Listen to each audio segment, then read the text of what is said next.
नमस्कार, प्रणाम। मैं रजनीश कुमार पांडे एक बार फिर से आप सभी का हार्दिक स्वागत करता हूं आपके अपने चैनल प्रैक्टिस मॉक एसएससी पर। प्यारे दोस्तों, कैसे हैं आप सभी लोग? आशा ही नहीं बल्कि पूरा विश्वास है कि सभी लोग अच्छे होंगे और ज़बरदस्त तरीके से आप लोग पढ़ाई कर रहे होंगे। प्यारे बच्चों, 2-3 लाइनें आप लोगों के उत्साह के लिए, आप लोगों के मोटिवेशन के लिए। प्यारे दोस्तों, व्यक्ति में इतनी ताकत हमेशा होनी चाहिए कि वह अपने दुख, अपने संघर्षों से अकेला जूझ सके। अंतर मन में चल रहा संघर्ष जानलेवा होता है।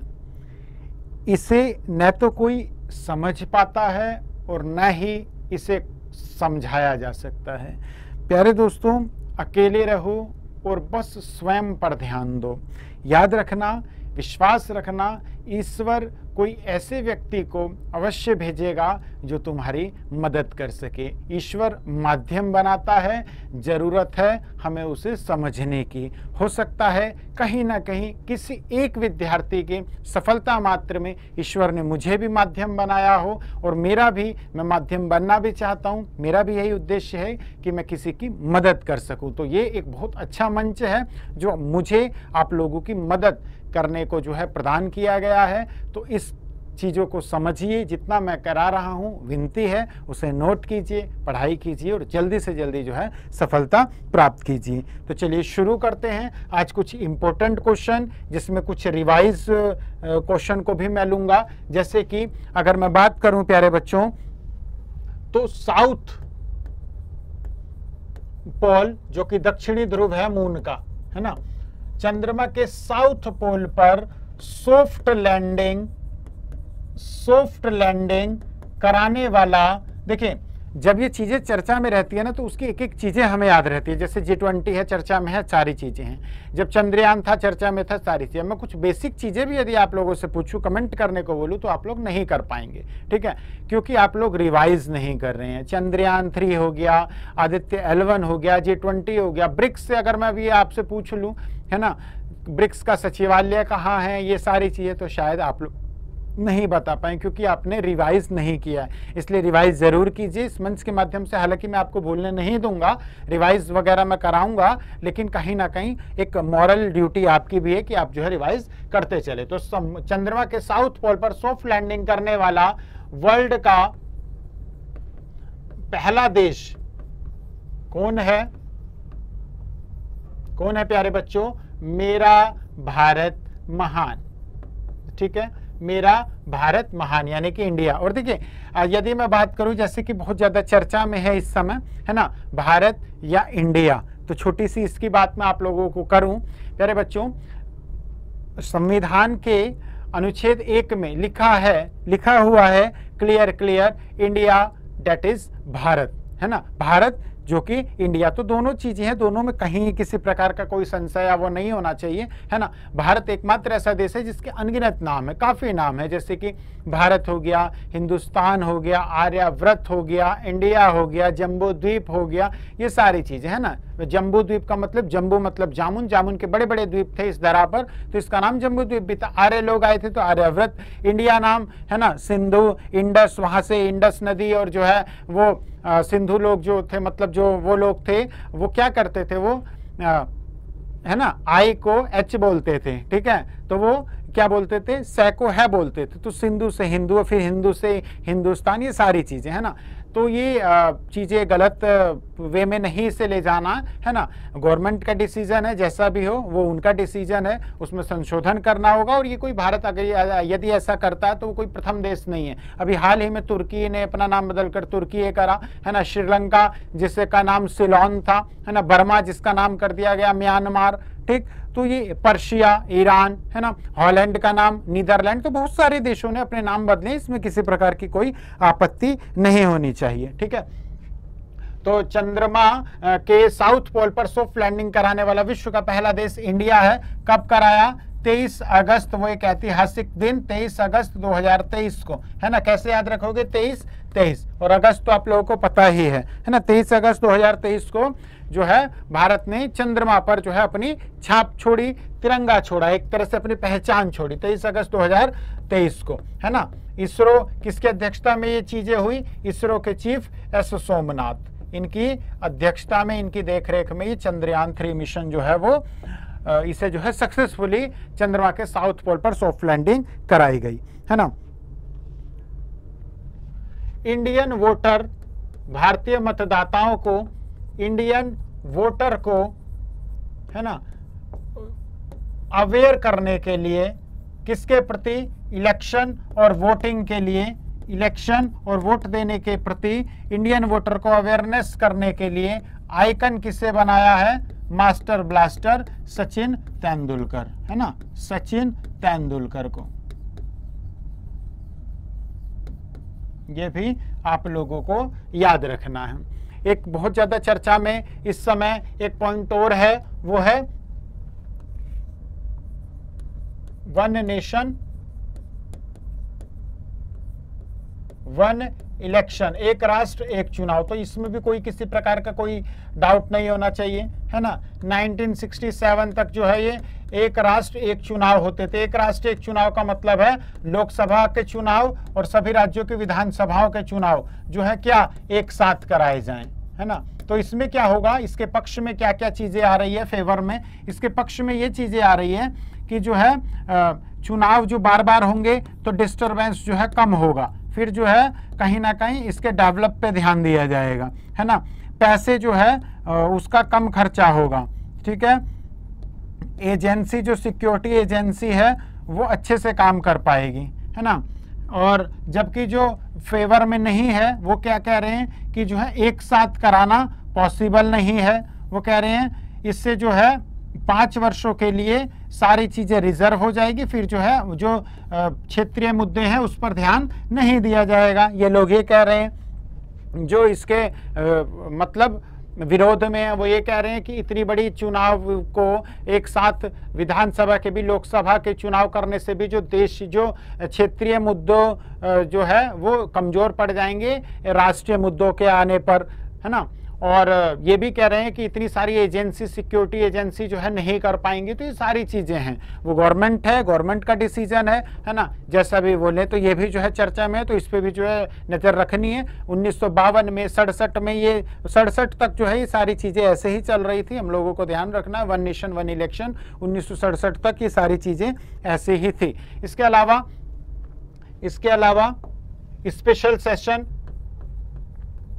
स्पेशल सेशन ऑफ पार्लियामेंट, है ना, संसद का विशेष सत्र बिठाने की जो है मांग की जा रही है, जिसमें यह कहा जा रहा है कि 18 सितंबर 2023 से संसद का विशेष सत्र चलेगा। उसमें ये कयास लगाई जा रही है कि यूसीसी से रिलेटेड बिल आएगा, यूनिफॉर्म सिविल कोड, है ना, आर्टिकल 44 इससे संबंधित बिल आएगा। ये भी कहा जा रहा है कि वन नेशन वन इलेक्शन जैसी चीजें होंगी, है ना। इसके अलावा ये भी कहा जा रहा है कि भारत नाम, इंडिया का नाम जो है वो भारत कर दिया जाएगा। ये सारी चीजें की कयास लगाने का, क्योंकि जो G20 के जो सदस्य देश आए थे, जो आमंत्रित मेहमान आए थे हमारे, है ना, वहां पे उन लोगों के लिए जो डिनर का जो एक मतलब सरकारी दस्तावेज फॉर्मेट भेजा गया, उस पर लिखा था द प्रेसिडेंट ऑफ भारत, है ना।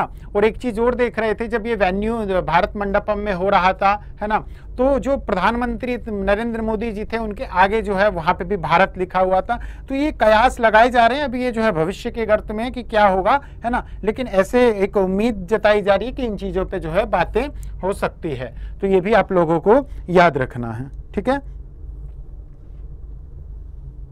हाँ, 15वां याद रखेंगे, हाल ही में 15वां ब्रिक्स समिट वो कहां पे हुआ?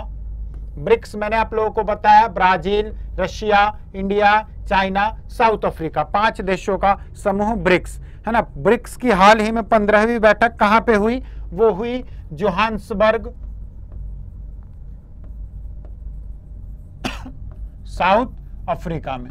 जोहान्सबर्ग साउथ अफ्रीका में ब्रिक्स की जो ब्रिक्स समूह की बैठक थी वो हुई कब? 22, 23, 24 अगस्त को, 22 से 24 अगस्त को इसकी बैठक हुई 2023 में। किसकी, ब्रिक्स समिट की। तो ये भी आप लोगों को प्यारे बच्चों याद रखना है, ठीक है। और भी हम लोग चीजें देखेंगे।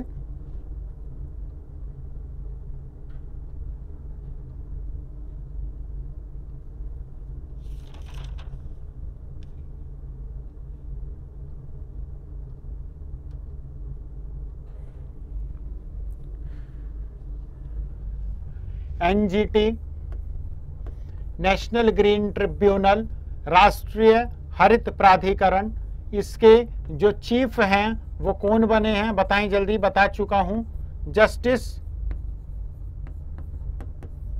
प्रकाश श्रीवास्तव। कौन, जस्टिस प्रकाश श्रीवास्तव, नाम इंपॉर्टेंट है, याद रखना। जस्टिस प्रकाश श्रीवास्तव एनजीटी के क्या बने हैं, एनजीटी के ये क्या बने हैं प्यारे बच्चों, चीफ बने हैं। किसके चीफ बने हैं, एनजीटी के। कौन बने हैं, जस्टिस प्रकाश श्रीवास्तव। तो ये भी आप लोगों को याद रखना है, ठीक है।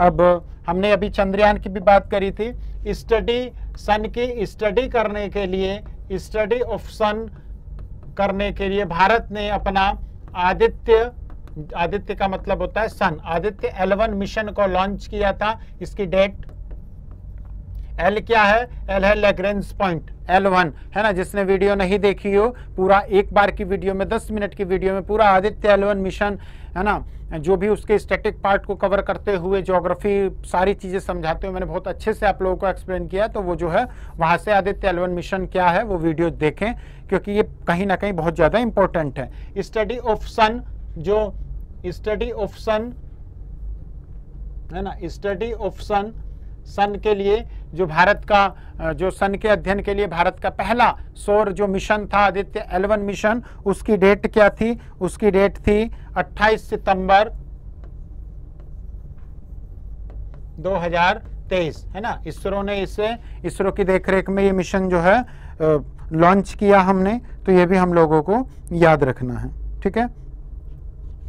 और भी कुछ चीजें हम लोग देखेंगे जो पेपर के पॉइंट ऑफ व्यू से इंपॉर्टेंट है।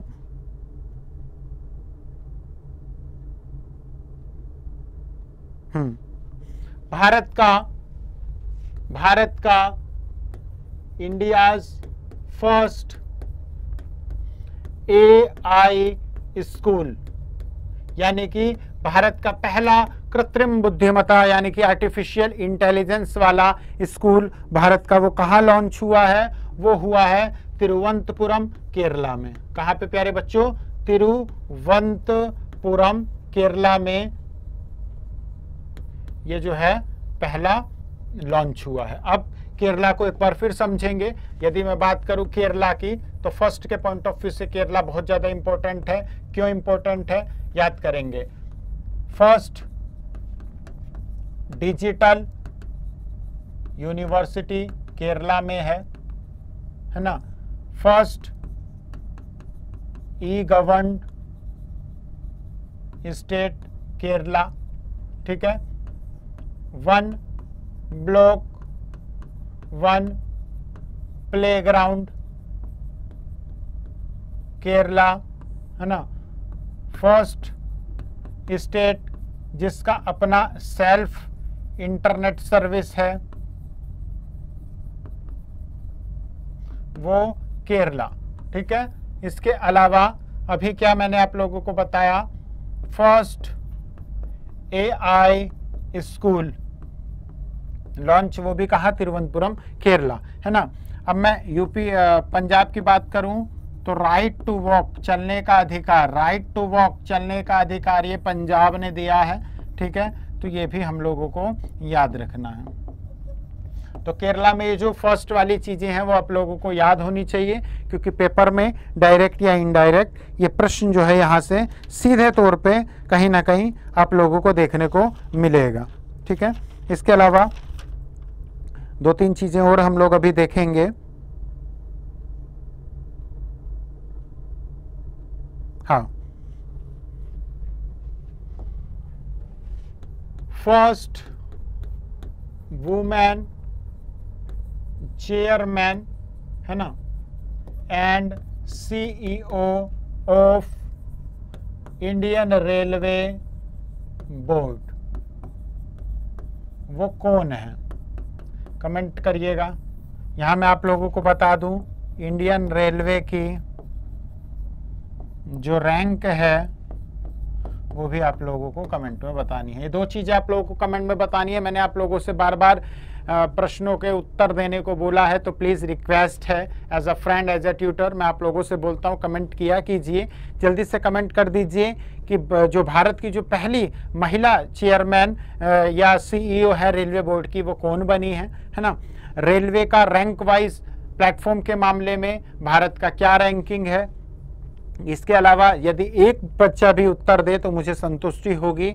इस चीज़ का उत्तर भी दें कि जब से देश आज़ाद हुआ है, स्वतंत्रता के बाद पाकिस्तान में पहला मिशन जो महिला जो वहाँ पे नेतृत्व कर रही है भारतीय उच्चायोग की, उनका नाम। तो ये 3 चीज़ें आप लोगों को कमेंट के माध्यम से मुझ तक पहुँचानी। आशा ही नहीं, पूरा विश्वास करूँगा कि आप लोग जो है उत्तर जरूर बताएंगे। कल की क्लास में पुनः मुलाकात होगी, तब तक के लिए नमस्कार, जय हिंद, जय भारत।